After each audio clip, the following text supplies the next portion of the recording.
Hello Pre-Calc, welcome to our first section of the new chapter, which is going to be all about your trig properties and proving trig identities, one of my favorite things. So it's going to be a pretty short section here because you know a lot of these identities already. So we're going to first just look at your reciprocal properties.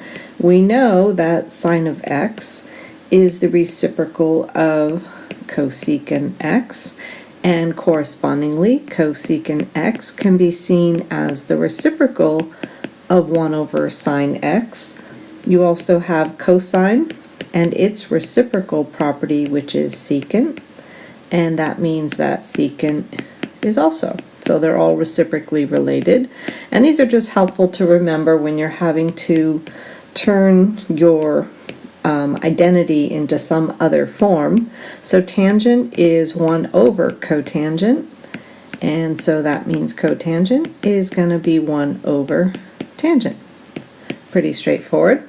So we know that if you had the secant of 3/2, that would be finding the cosine would be like finding 1 over 3/2, which is another way of saying the reciprocal of 3/2, which is 2/3. Okay, so we can also, since we know that tangent theta is your opposite over your adjacent, your rise over your run, it's actually the slope. We can look at x, remember, always goes with your cosine. Y goes with, I'm going to use a theta, I guess, so we don't get our x and y's mixed up. And then y is sine theta, which means we can look at tangent as a quotient of the sine theta over cosine theta.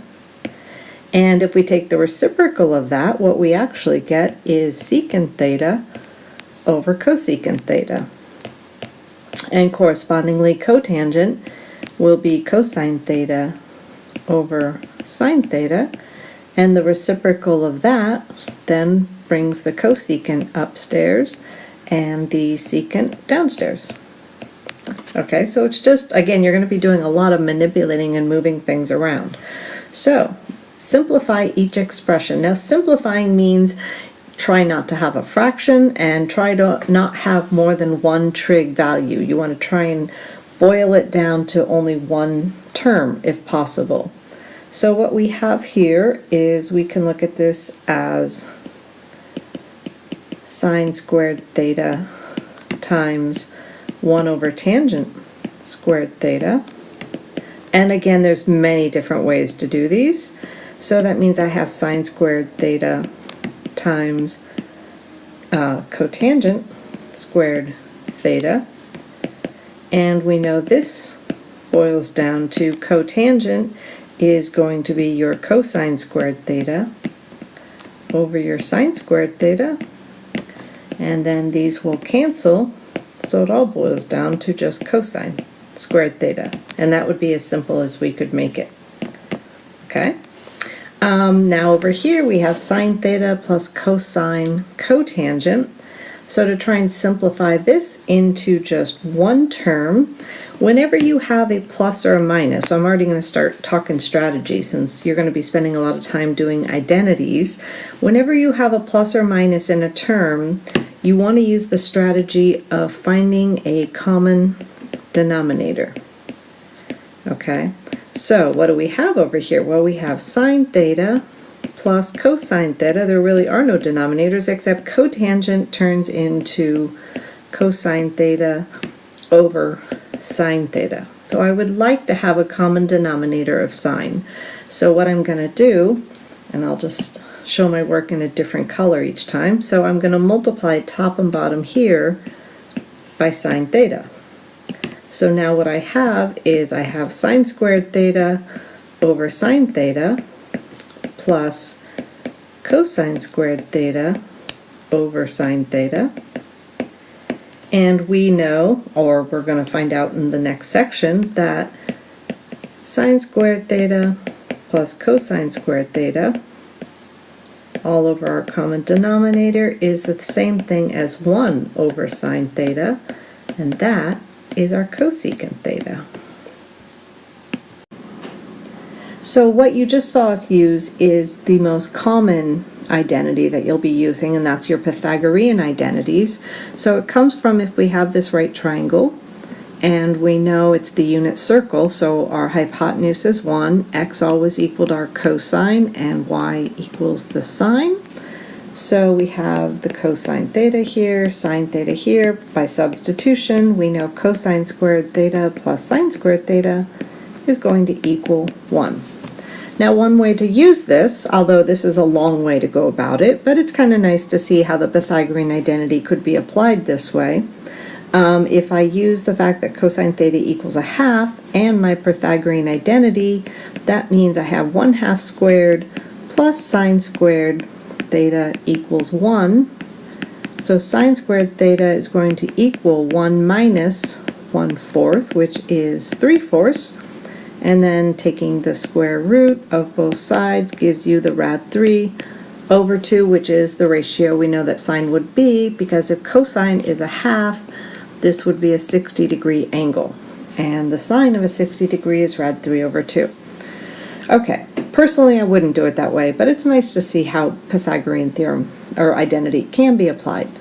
Now, one of the things I want to get to is your 3 actual Pythagorean identities that you want to get comfortable with, and you want to get comfortable with moving them around, because as we go into proving identities, you want to be comfortable substituting for different variations.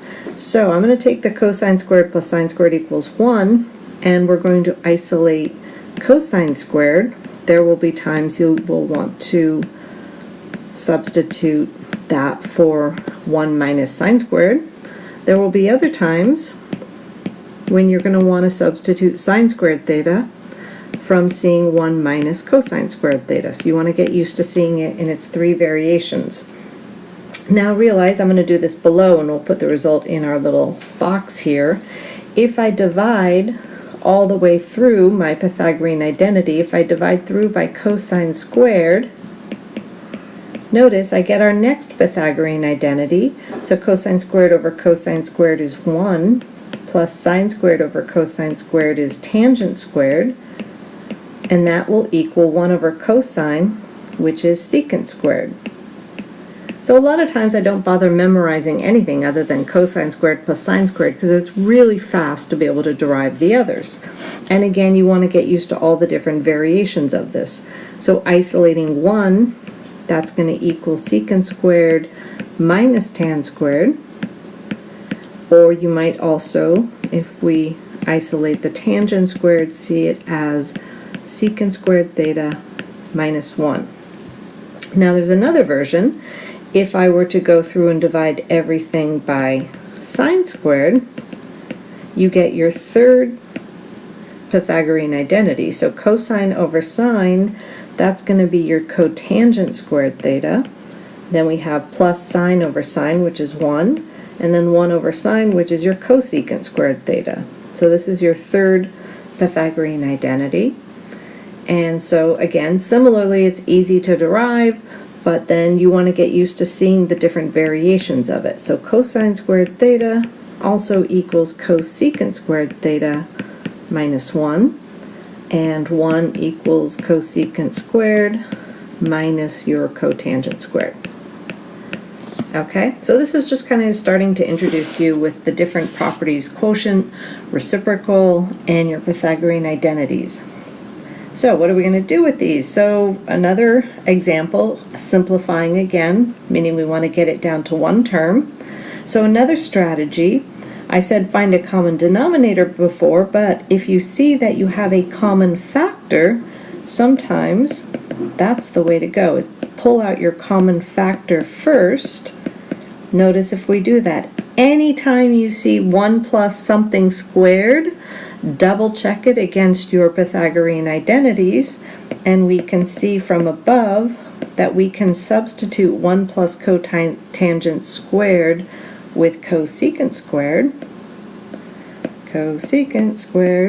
and since these are reciprocally related, that's like saying sine x times 1 over sine squared x. This will cancel with one of those, leaving you with 1 over sine x, and we know that that equals cosecant x. Notice that I'm doing each step on a new line, so I'm trying to model when you guys do your simplifying, you want to do each step on a new line. So our last one here, we have cosecant x minus cosine minus cotangent. I don't right off the bat see a common factor, so what I'm going to do is use all their reciprocal properties and see what happens. So cosecant is 1 over sine x, minus cosine is just cosine, and then cotangent again is cosine over sine. Somehow I feel like I just did this problem. So on top, it's very similar. You're going to feel like you do the same problem over and over again because they only use so many different properties. So we have 1 minus cosine squared x over sine x.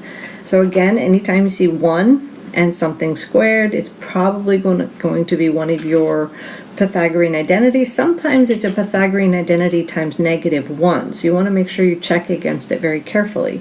This one is in fact your sine squared identity, and we have a sine x on the bottom, and so that simplifies out to sine x.